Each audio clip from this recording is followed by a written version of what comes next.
signe de la constance et de la cohérence. Il prend en compte à la fois les exigences budgétaires, les engagements pris pendant la campagne et notre volonté de coller aux besoins réels et quotidiens des habitants de notre région, notamment les plus précaires.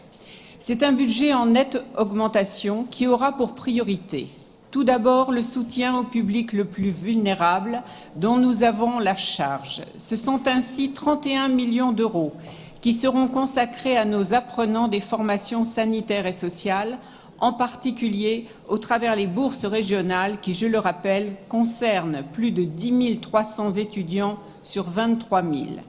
23 000 étudiants au cœur des enjeux de santé publique et des défis de notre société, que sont le vieillissement, les maladies chroniques et le handicap, entre autres.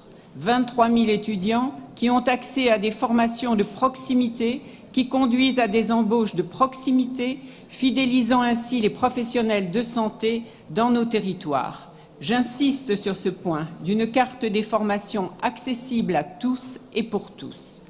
Deuxième priorité, l'harmonisation de nos politiques.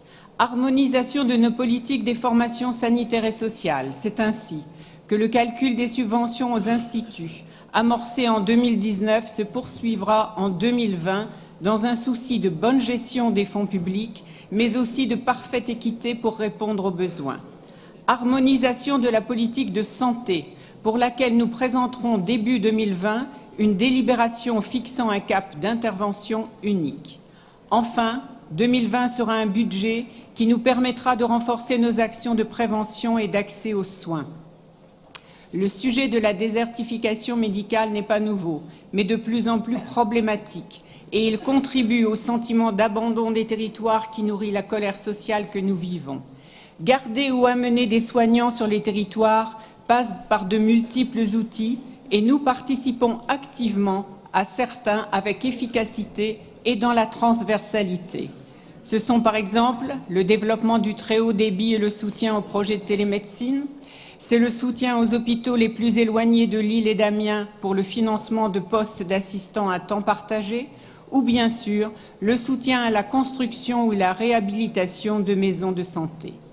Quant à notre politique de prévention, elle ciblera en priorité la population que nous avons pour mission d'accompagner, en particulier les jeunes, les lycéens, les apprentis. Enfin, la région s'engagera dans la mise en œuvre du plan Hauts-de-France sans sida voulu par notre président, cela au travers d'actions de sensibilisation et de promotion de la santé, en complémentarité avec celles menées par nos partenaires. Voilà, mes chers collègues, les grandes lignes de notre budget 2020. Merci.